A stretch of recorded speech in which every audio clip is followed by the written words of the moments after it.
Good afternoon, Sheila. With our minds focused on these prepayment and forced entries, what should happen when somebody is deliberately not paying a bill or has left a property empty and not done anything about the bill? When somebody is really struggling, what should happen? What should the process be, and what support is there?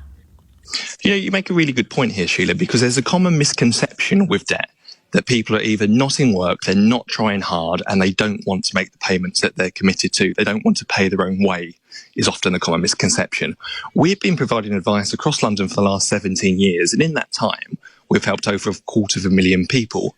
And what we've seen is actually the complete opposite. More often than not, we see hard-working individuals coming from hard-working families doing 50 or 60 hours a week that simply can't make ends meet through no fault of their own. And over the last 6 to 8 months, just after we've come back from the pandemic, we've seen an almost doubling in the number of working families coming and seeking our advice. And we're seeing all the people that we clapped during the pandemic, the teachers, the nurses, the shopkeepers. These were our heroes during the pandemic, and they're now really struggling to make ends meet. And as Ed said there, this is what energy companies have been doing since we've come back from the pandemic, is forcing people onto prepayment meters. What we know from our data, people turning to us, the number of people coming to us with gas arrears has doubled since January last year. The number of people coming to us with electric debts has increased by 30%. This is really crazy.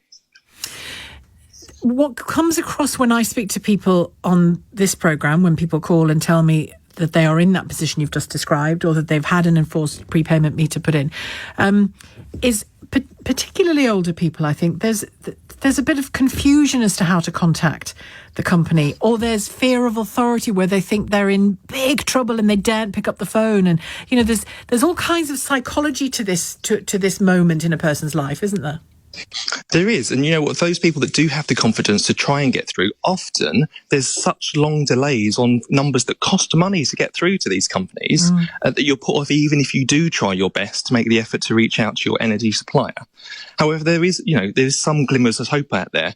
As I said, Debt-Free Advice has been working with a number of charities across London for 17 years, including Citizens Advice and legal centres, and we can negotiate on behalf of individuals. So if you're out there and you're listening in today, and we've just seen interest rates go up by the Bank of England in the last couple of hours as well.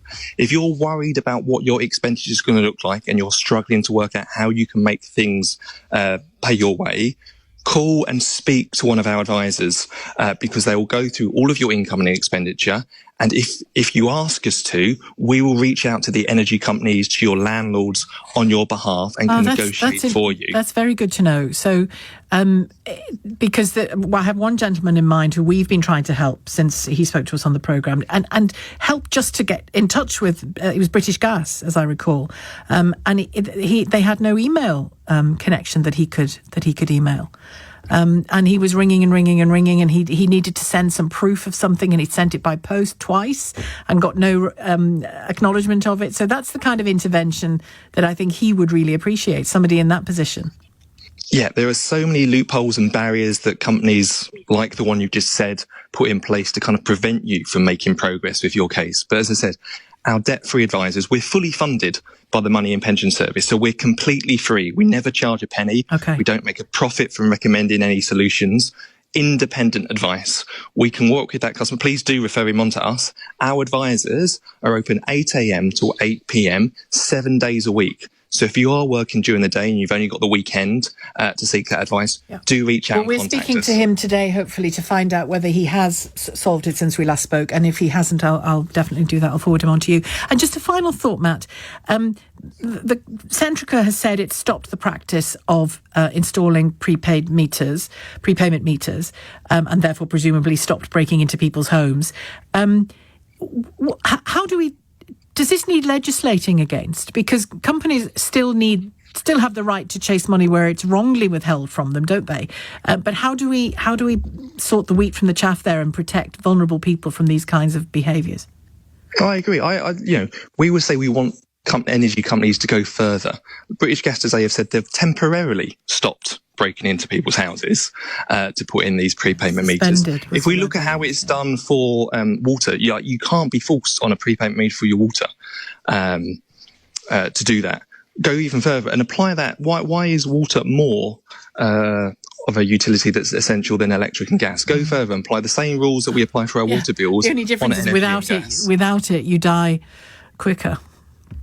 Is the answer to your question. You still die without heat, right? Yeah, there are literally people that will freeze to death this winter because they cannot afford to heat their homes. And that happens. That is not okay. It is not okay, but it happens every winter, sadly, in this country. And I know that I've been keeping tabs on the excess deaths. We'll get a fuller picture in time, but the excess death rate is looking very bad at the moment. And a lot of that one of the other barriers that quite often comes across is the complexity of the letters that you receive from your utility company. And at Debt Free Advice, we've got a video advice service. So if you can't come into one of our advice centres, or you can't come and visit our debt-free advice bus that's been on tour, thanks to funding from the Mayor of London, you can go on our website at debtfreeadvice.com/video and share your letters with an advisor, or call us. As I said, we're open 8 a.m. till 8 p.m. 7 days a week, and it's 0800 808 5700. Great, and I will tweet that detail later as well. Thank you very much, Matt. Matt Dronfield, Managing Director of Debt Free Advice. If you're able to use the internet and you have a computer accessible, take a look at their website, Debt Free Advice. Your call's coming up in a minute. It's 1:19. This is LBC. Do you like apple blossom in spring?